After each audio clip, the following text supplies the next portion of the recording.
আজকে আমরা কুরআনুল কারীমের সূরাতুল আম্বিয়া আয়াত নং 51 থেকে কিছু তাফসীর আমরা আলোচনা করার চেষ্টা করব ইনশাআল্লাহ।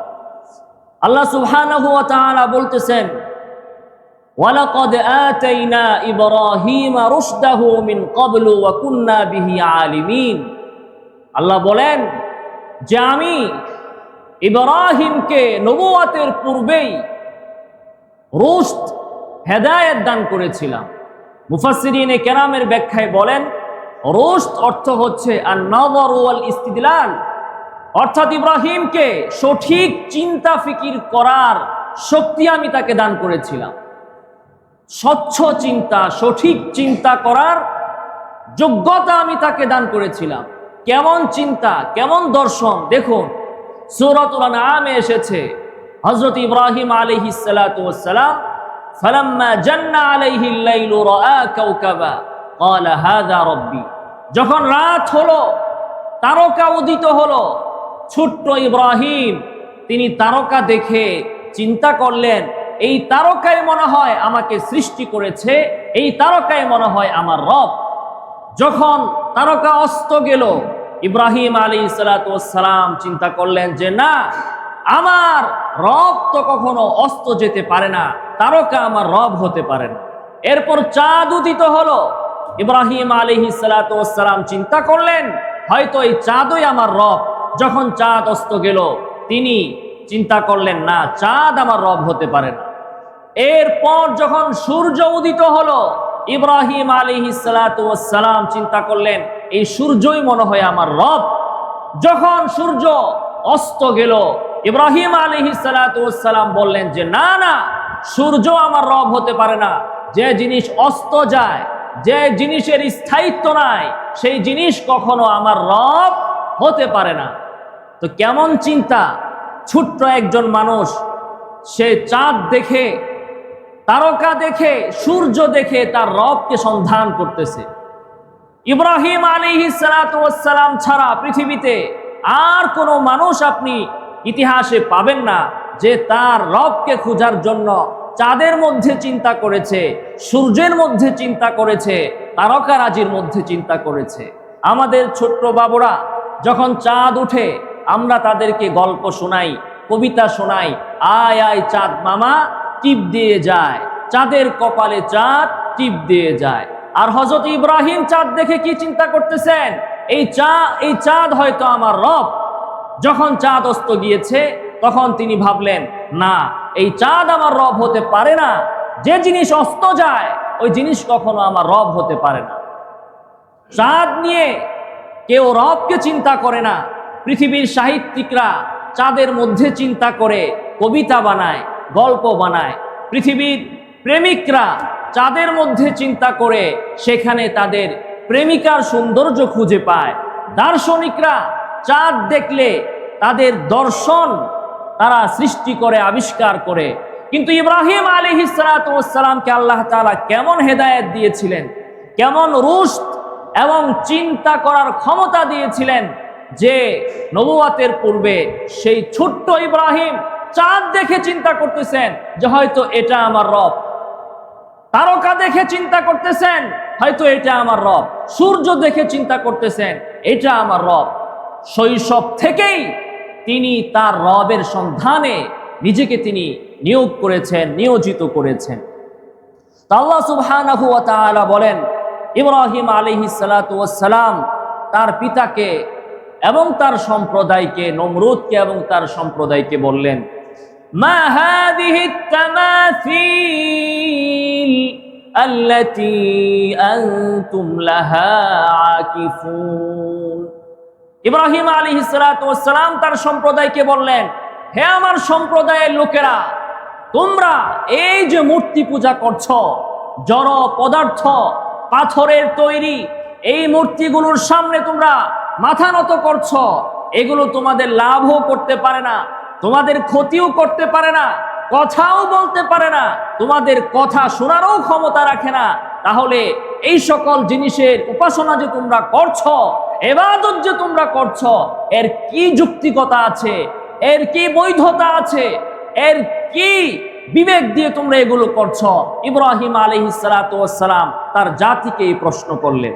ছোট্ট একজন মানুষ সমস্ত জাতির বিরুদ্ধে যে, দেশবাসীর বিরুদ্ধে যে, সরকারের বিরুদ্ধে যে, রাষ্ট্রের বিরুদ্ধে যে, একাই তিনি তাওহীদের পক্ষে, শিরকের বিরুদ্ধে, কুফরের বিরুদ্ধে তিনি দাঁড়িয়ে গেলেন। মা হাদিহি তামাথি, কি হইল তোমাদের? তোমাদের কোথায় তোমাদের বিবেক? কোথায় তোমাদের বুদ্ধি? কোথায় তোমাদের বিবেচনা? কি বুঝে, কি মনে করে তোমরা এই মূর্তির পূজা করছো, এই শিরিক করছো, এই পাথরের পূজা করছো? তোমরা কি একবারও চিন্তা করো না? তিনি প্রশ্ন করলেন, কেন তোমরা এর পূজা করছো? তখন তার সম্প্রদায়ের লোকেরা, তার রাষ্ট্রের লোকেরা, তার পাড়া পড়শিরা তাকে উত্তর দিল। কি উত্তর? বাতিলদের উত্তর একটাই। আগেও বাতিলদের উত্তর একটাই ছিল, ফেরাউনের উত্তর একটাই ছিল, আবু জাহেলের উত্তরও একটাই ছিল। তাদের সবার যুক্তি একটাই, ওয়াজাদনা আবাআনা লাহা আবিদিন।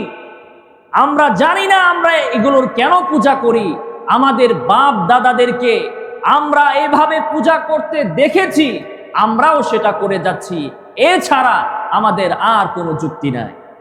আজকে আপনি দেখবেন সমাজের মধ্যে যারা বিভিন্ন বেদাতের ভিতরে, বিভিন্ন শিরিকের ভিতরে, কুসংস্কারের ভেতরে লিপ্ত রয়েছে, বলবেন যে ভাই তুমি এটা কেন করছো? আল্লাহ রাসূল তো এটা করে নাই, সাহাবায়ে কেরাম তো এটা করেন নাই, মিলাদ কেন পড়ছো? কিয়াম কেন করছো? ঈদে মিলাদুন নবী কেন পালন করছো? শবে মিরাজ কেন উদযাপন করছো? আল্লাহর রাসূল তো এগুলো করেন নাই, সাহাবায়ে কেরাম তো এটা করেন নাই, সালাফগণ তো এটা করেন নাই, তুমি বেদাত কেন করছো? উত্তর দিবে তারা, ভাই আমাদের পূর্বপুরুষেরা, মুরব্বীরা এগুলো করে গেছে, এজন্য আমরা এগুলো করছি, এছাড়া আমাদের কাছে এগুলোর কোনো যুক্তি নাই। এমন লোক বর্তমান সমাজে আছে না নাই? জোরে বলতে হবে, আছে না নাই? এই একই কথা বলতো নমরুদ এবং তার সম্প্রদায়, একই কথা বলতো আবু জাহেল এবং তার সম্প্রদায়। ওয়াজাদনা আবাআনা লাহা আবিদিন। ইব্রাহিম আলাইহিস সালাতু ওয়াস সালাম তিনি তাদের জবাব দিলেন, লাকাদ কুনতুম আনতুম ওয়া আবাউকুম ফি দালালিম মুবিন। হে আমার সম্প্রদায়, শুনে রাখো, তোমরা নিজেরা, তোমাদের বাপ দাদারা, এরা সবাই পথভ্রষ্টতার মধ্যে, গুমরাহির মধ্যে, পাপাচারের মধ্যে লিপ্ত রয়েছে। ইব্রাহিম আলাইহিস সালাতু ওয়াস সালামের সম্প্রদায়ের লোকেরা তার এই যুক্তি, তার এই দাওয়াত, তার এই নসিহাকে তারা গ্রহণ করলো না, বরং তারা তাকে তিরস্কার করলো। তারা বলল, আজিতানা বিল হাক্কি আম আনতা মিনাল লাইবিন। হ্যাঁ, আমরা সবাই গুমরাহির ভিতরে, তুমি একাই শুধু হকের উপর আছো। এমন লোক আছে না আমাদের সমাজে? সবাই একটা গুমরা কাজ করতেছে, এখন আপনি একা যদি সত্যের পথে দাওয়াত দেন, আপনাকে তিরস্কার করবে, তুমি একাই শুধু হক বুঝছো, এত মানুষ ভুল করতেছে। তারাও এভাবে উপহাস করলো। হযরত ইব্রাহিম আলাইহিস সালাতু ওয়াস সালাম একদিন তাদের ঈদ হলো, উৎসব হলো। তাদের উৎসবের দিনে তারা সবাই এক জায়গায় জমায়েত হতো, সমাবেত হতো, এবং উৎসব শেষ করে তাদের যে ঘরে মূর্তি রাখা থাকতো, ওই মূর্তির ঘরে এসে তারা সবাই মূর্তিকে পূজা করত। তো তারা বলল, ইব্রাহিম চলো আমাদের সাথে, আজকে আমাদের ঈদের দিন, চলো আমরা একসাথে আনন্দ উল্লাস করে তারপরে মূর্তির ঘরে এসে মূর্তিকে পূজা করব। ইব্রাহিম আলাইহিস সালাতু ওয়াস সালাম বললেন, فقال إني سقيم। ইব্রাহিম বললেন যে ভাই তোমরা যাও, আমি অসুস্থ, আমি যেতে পারবো না। হাদিসে এসেছে ইব্রাহিম আলাইহিস সালাতু ওয়াস সালাম জীবনে কখনো মিথ্যা বলেন নাই, তবে 3 জায়গা ছাড়া। কয় জায়গা? 3 জায়গা, তার মধ্যে এটা হচ্ছে এক জায়গা। সম্প্রদায়ের লোকেরা বলতেছে, ইব্রাহিম তোমাকে যেতেই হবে, চলো আমাদের সাথে, আমরা ঈদ উদযাপন করব। ইব্রাহিম আলাইহিস সালাতু ওয়াস সালাম বললেন, ইন্নী সাকিম, আমি অসুস্থ, আমি যেতে পারবো না। এটা বাহ্যিকভাবে মিথ্যা মনে হয়, কিন্তু বাস্তবে এটা মিথ্যা ছিল না।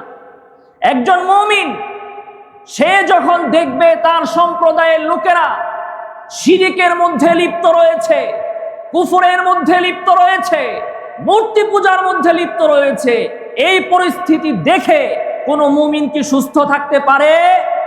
জোরে বলেন, পারে কিনা?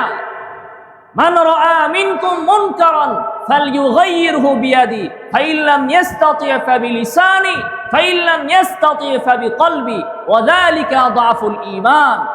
একজন মুমিনের নিদর্শন এবং দায়িত্ব হচ্ছে, সে যখন কোনো মন্দ কাজ দেখবে, তার যদি শক্তি থাকে, শক্তি দিয়ে সেটাকে প্রতিহত করবে। রাষ্ট্রের দায়িত্ব হচ্ছে, যদি কোথাও ইসলাম বিরোধী কোনো কাজ হয় সেগুলোকে দমন করা, এটা রাষ্ট্রের দায়িত্ব। রাষ্ট্রের শক্তি আছে, রাষ্ট্র এগুলোকে দমন করবে। মদের বারগুলো, যেখানে মদ পান করা হয়, যেখানে মাদক চলে, যেখানে জিনা ব্যভিচার হয়, যত পতিতালয় আছে, যত হারাম কাজ যেখানে চলতেছে, যে সমস্ত ব্যাংকে সুদ চলতেছে, এই সমস্ত হারাম বন্ধ করার দায়িত্ব রাষ্ট্রের এবং সমাজের যাদের ক্ষমতা আছে, যাদের শক্তি আছে, এগুলোর বিরুদ্ধে কথা বলা, ব্যবস্থা গ্রহণ করা, এগুলো হচ্ছে তাদের দায়িত্ব। আল্লাহ রাসূল সাল্লাল্লাহু আলাইহি ওয়াসাল্লাম বলেন, ফাইল্লাম ইয়াস্তাতি' ফাবিলিসানি, যদি তোমার শক্তি না থাকে, তোমার রাষ্ট্রীয় শক্তি নাই, তোমার ক্ষমতা নাই, তোমার প্রশাসন নাই, তাহলে তোমার দায়িত্ব হচ্ছে জবান দিয়ে এগুলোর বিরোধিতা করা, এগুলোর বিরুদ্ধে কথা বলা, এগুলোর বিরুদ্ধে জনগণকে সচেতন করা, এগুলোর বিরুদ্ধে ওয়াজ করা, নসিহত করা, বয়ান করা, মানুষের সেন্টিমেন্ট তৈরি করা, জনসমর্থন তৈরি করা, এগুলো হচ্ছে তোমার দায়িত্ব। যদি এটাও না পারো, যে তোমার ঈমান এতই দুর্বল হয়েছে যে তুমি শক্তি দিয়েও সেটাকে দমন করতে পারো না, আবার জবান দিয়েও এগুলোর বিরুদ্ধে, বাতিলের বিরুদ্ধে কথা বলার হিম্মত তোমার নাই, আল্লাহর রাসূল বলেন, তাহলে ফাবি কলবি, অন্তর দিয়ে এগুলোকে কিভাবে পরিবর্তন করা যায় সেই চিন্তা তোমাকে করতে হবে। বসে থাকলে হবে না। এই যে বাংলাদেশে এত এত ব্যাংকে সুদ চলে, সুদি কারবার চলে, সুদ কি হালাল না হারাম? জোরে বলতে হবে, হালাল না হারাম? ছোট গুনাহ না বড় গুনাহ? মারাত্মক গুনাহ হচ্ছে সুদ। এই সুদ বাংলাদেশের প্রত্যেকটা জেলায়, প্রত্যেকটা শহরে চলতেছে। তো এগুলোর বিরুদ্ধে হয়তো বন্ধ করো, না হলে কথা বলো, না হলে অন্তর দিয়ে সেগুলোকে ঘৃণা করো এবং কিভাবে পরিবর্তন করা যায় সেই চিন্তা করো। এটা হচ্ছে আযআফুল ঈমান, ঈমানের সর্বনিম্ন স্তর। কোন জায়গায় হারাম চলতেছে, আপনার অন্তরের ভিতরে একটু বাধেও না, একটু পেরেশানিও হয় না, একটু চিন্তাও আসে না যে আমার দেশে এগুলো চলতেছে, আমার মহল্লায় এগুলো চলতেছে, আমার প্রতিবেশীর মধ্যে এগুলো হারাম চলতেছে, আমার অন্তরের ভিতরে একটু ব্যথাও আসে না, একটু নাড়াও দেয় না, তাহলে আল্লাহর রাসূল বলেন ঈমানের নিচের স্তরেও তুমি নাই। ইব্রাহিম আলাইহিস সালাতু ওয়াস সালাম, যিনি চন্দ্রের মধ্যে, সূর্যের মধ্যে, তারকার মধ্যে তার রবের সন্ধান করেন, তিনি যখন দেখেন তার সম্প্রদায়ের লোকেরা মূর্তি পূজায় লিপ্ত, শিরিকের মধ্যে লিপ্ত, তখন তিনি কি সুস্থ থাকতে পারেন? তার বডি যদিও সুস্থ, তার দেহ যদিও সুস্থ, কিন্তু তার অন্তর তো সুস্থ নয়। তিনি অন্তরের বিবেচনায় তিনি অসুস্থ। সেজন্য তিনি বলেছেন, ইন্নী সাকিম, আমি অসুস্থ, তোমরা যাও, তোমরা যায় এগুলো কর। এই হচ্ছে 1 নম্বর জায়গা। 2 নম্বর জায়গা কোনটা? সামনে আসতেছে। তো ইব্রাহিম আলাইহিস সালাতু ওয়াস সালাম বললেন যে আমি অসুস্থ, আমি তোমাদের সাথে যেতে পারবো না, তোমরা যাও তোমাদের ঈদ পালন করতে। যখন তারা চলে গেল, ইব্রাহিম আলাইহিস সালাতু ওয়াস সালাম বললেন, মনে মনে বললেন, লাকিদান্না আসনামাকুম বা'দা আন তুওয়াল্লু মুদবিরিন, তোমরা খালি আজকে ঈদ করতে যাও, আমি আজকে তোমাদের একটা সিস্টেম করতেছি, তোমরা ঈদ করতে যাও। আজকে আমি এমন একটা কৌশল করব, তোমাদের এই প্রতিমাগুলো এই মাবুদ গুলো যে অথর্ব, এগুলোর যে কোনো শক্তি নাই, ক্ষমতা নাই, অথচ তোমরা বোকারা এদের কাছে আসো তোমাদের সাহায্যের জন্য, তোমাদের দুনিয়াবি প্রয়োজন পুরা করার জন্য তোমরা যে এই মূর্তিগুলোর কাছে আসো, অথচ এরা নিজেরাই নিজের কোনো উপকার করতে পারে না। আজকে আমি তোমাদের চোখে আঙ্গুল দিয়ে এটা দেখাইয়া দিব। মূর্তি আমাদের কোনো উপকার করতে পারে? আমাদের কোনো ক্ষতি দূর করতে পারে?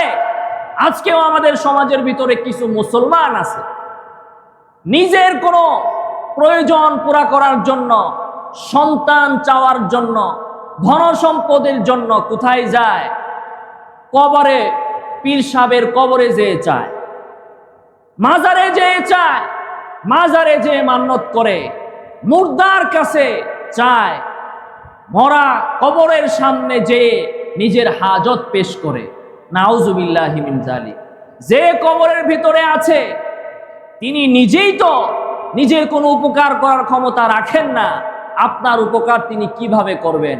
আল্লাহ রাসূল সাল্লাল্লাহু আলাইহি ওয়াসাল্লাম ইসলামের শুরুর যুগে কবর জিয়ারত করা নিষিদ্ধ ছিল, কারণ তখন মানুষের ভিতরে শিরকের প্রভাব ছিল, মানুষ কবরে যে সকল কাজ করত, এজন্য নিষিদ্ধ ছিল কবর জিয়ারত। এরপরে যখন তাওহীদের প্রচার হয়ে গেল, তখন রাসূল সাল্লাল্লাহু আলাইহি ওয়াসাল্লাম বললেন, ইন্নী নাহাইতুকুম আন জিয়ারাতিল কুবুর, আমি তোমাদেরকে কবর জিয়ারত করতে নিষেধ করেছিলাম, ফাজুরুহা, এখন থেকে তোমরা জিয়ারত করতে পারো। কেন কেন কবর জিয়ারত করবা? নিজের কবরওয়ালার কাছে কিছু চাওয়ার জন্য, কবরওয়ালার কাছে কোনো সাহায্য প্রার্থনা করার জন্য না। ফাইন্নাহা তুযাক্কিরুল আখিরা, কবরের সামনে গেলে আখিরাতের কথা তোমার মনে হবে যে আজকে আমি দুনিয়াতে আছি, আমি এত সম্পদের মালিক, কিন্তু আমার সামনে যে কবরটা আছে ওই কবরওয়ালাও একদিন পৃথিবীতে আমার মতো এরকম সম্পদশালী ছিল, শক্তিশালী ছিল, প্রভাবশালী ছিল, কিন্তু আজকে সে তার সকল সম্পদ, সকল ক্ষমতা, সকল শক্তি পৃথিবীতে রেখে তাকে সেই কবরের ভিতরে যেতে হয়েছে। আমাকেও একদিন এই সকল ক্ষমতা ছেড়ে, শক্তি ছেড়ে আমাকে একদিন কবরে যেতে হবে। এই অনুভূতি যেন তোমার ভিতরে জাগ্রত হয়, এজন্য কবর জিয়ারত করো, অন্য কোনো উদ্দেশ্যে নয়। ইব্রাহিম আলাইহিস সালাতু ওয়াস সালাম তিনি মনে মনে প্ল্যান করে ফেললেন যে আজকে খালি তোমরা যাও তোমাদের ঈদ পালন করতে, এরপরে আমি একটা কাজ আজকে করে ফেলব। ইব্রাহিম আলাইহিস সালাতু ওয়াস সালাম কি করলেন? আল্লাহ তাআলা বলেন, ফাজআলাহুম জুযাযান ইল্লা কাবীরান লাহুম লাআল্লাহুম ইলাইহি ইয়ারজিউন। ইব্রাহিম আলাইহিস সালাতু ওয়াস সালাম ওই প্রতিমার ঘরে ঢুকে একটা একটা করে সব কয়টা মূর্তিকে তিনি ভেঙ্গে চুরমার করে ফেললেন। জোরে বলেন সুবহানাল্লাহ। কি সাহস, কি শক্তি!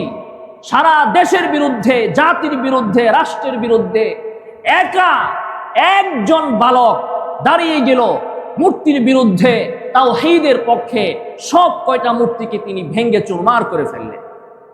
তবে তিনি একটাকে রেখে দিলেন, সবচেয়ে বড় যেটা ছিল ওই বড় প্রতিমাকে তিনি রেখে দিলেন।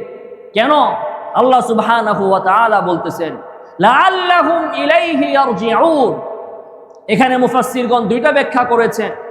একটা হচ্ছে ইলাইহি মানে সমস্ত জাতি যেন বুঝে ইব্রাহিম আলাইহিস সালাতু ওয়াস সালামের ধর্মে ফিরে আসে, তারা যেন বুঝতে সক্ষম হয় যে আমরা কি কেমন প্রতিমাকে পূজা করি, কার কাছে আমরা সাহায্য চাই, কাদের পেছনে আমরা এত টাকা পয়সা খরচ করি।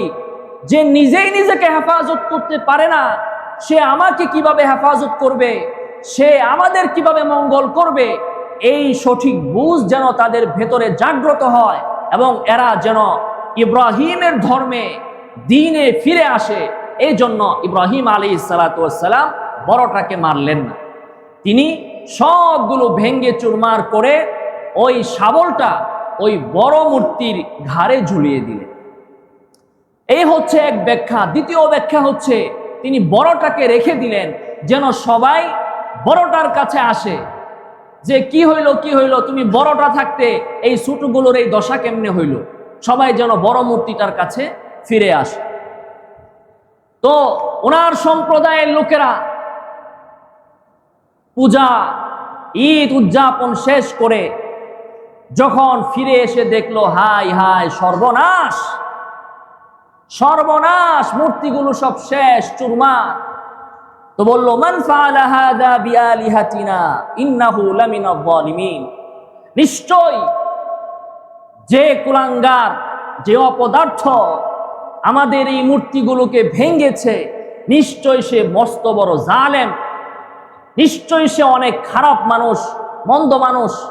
আমাদের এই মূর্তিগুলোকে যে ভেঙেছে এ অনেক বড় অত্যাচারী এবং পাপী ব্যক্তি। তো কে ভাঙলো? সঙ্গে সঙ্গে সারা দেশে রেড অ্যালার্ট জারি হয়ে গেল, খোঁজ লাগাও, তদন্ত করো, কে এই মূর্তিগুলো ভাঙছে, কার এত বড় স্পর্ধা। তখন এলাকার লোকেরা বলল, ক্বালু সামি'না ফাতান ইয়াযকুরুহুম ইউকালু লাহু ইব্রাহিম। তখন এলাকার লোকেরা বলল যে একটা বালক আছে,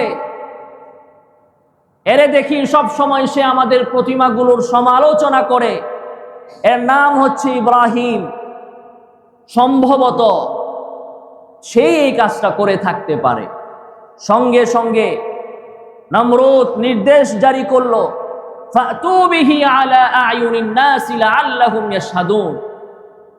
এ যেখানেই থাকুক না কেন, পাকড়াও করে নিয়ে আসো, ধরে নিয়ে আসো, এবং জনসম্মুখে বড় মাঠে, খোলা মাঠে একে একত্রিত, সবাইকে একত্রিত করে একে উপস্থিত করো, যেন মানুষ দেখতে পারে, প্রত্যক্ষ করতে পারে যে এই ধরনের বেয়াদবির শাস্তি কত মারাত্মক হতে পারে। সবাই যেন দেখতে পারে, ইব্রাহিমকে উপস্থিত করো। তো ইব্রাহিম আলাইহিস সালাতু ওয়াস সালামকে সেই খোলা মাঠে শত শত জনতার সামনে এক ইব্রাহিমকে উপস্থিত করা হলো, যে ইব্রাহিমের পক্ষে কেউ নাই, সরকার নাই, রাষ্ট্র নাই, নিজের গোত্রের কেউ নাই, এমনকি নিজের বাপেও নাই। নিজের বাবা আজর, সে নিজেও মূর্তি পূজা করে, সে নিজেও মূর্তির ব্যবসা করে, সেও তার বিরুদ্ধে।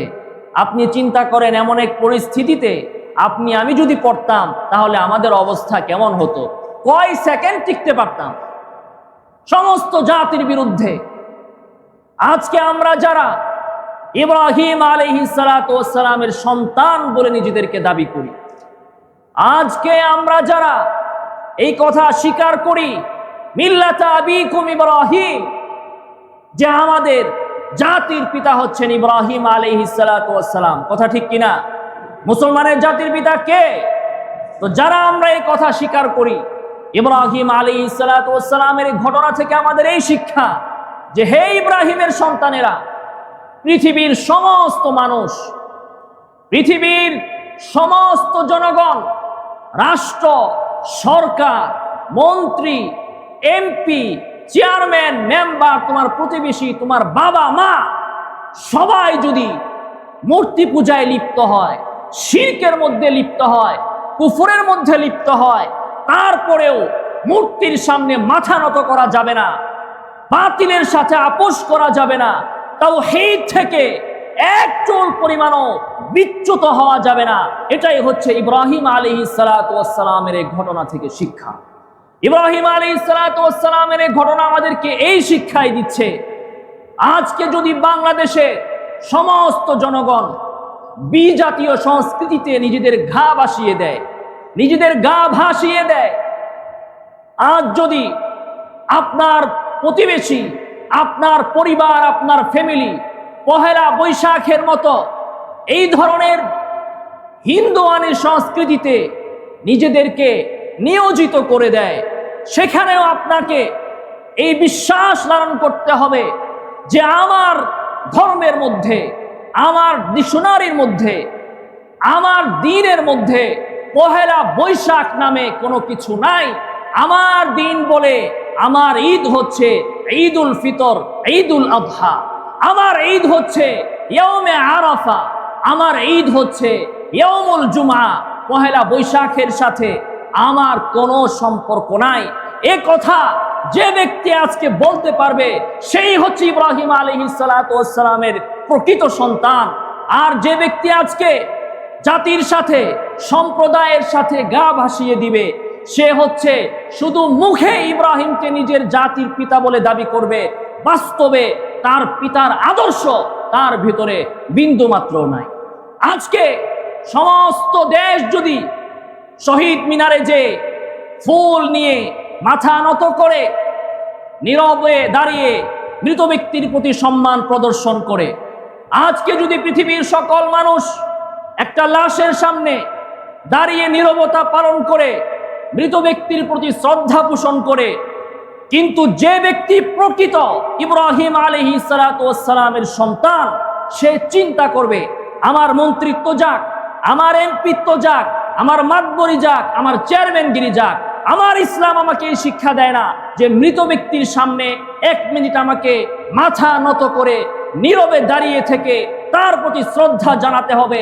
ইসলামের ভেতরে এই ধরনের কোনো সংস্কৃতি, এই ধরনের কোনো কালচার নাই। এই কালচার এসেছে ইহুদিদের থেকে, নাসারাদের থেকে, আমেরিকা থেকে, ইউরোপ থেকে, ব্রিটেন থেকে। এই চেতনার সাথে, এই চিন্তার সাথে মুহাম্মদ সাল্লাল্লাহু আলাইহি ওয়াসাল্লামের ধর্মের কোনো সম্পর্ক নাই। এই চিন্তা চেতনার সাথে ইব্রাহিম আলাইহিস সালাতু ওয়াস সালামের আদর্শের কোনো সম্পর্ক নাই। কোনো মুসলমান, কোনো তাওহীদবাদী জনতা এই সকল বিষয়ে তার তাওহীদের প্রশ্নে, দ্বীনের প্রশ্নে কখনো সে আত্মসমর্পণ করতে পারে না, কখনো সে আপোষ করতে পারে না, কখনো সে তার তাওহীদ থেকে বিন্দু পরিমাণ বিচ্যুত হতে পারে না। তো প্রিয় মুসল্লিয়ানে কেরাম, আপনি আজকে চিন্তা করুন, আমরা আমাদের সামান্য স্বার্থের জন্য, বিনোদনের জন্য, কোনো সামাজিক সুবিধার জন্য আজকে আমরা এই সকল কুসংস্কারে গা ভাসিয়ে দিচ্ছি।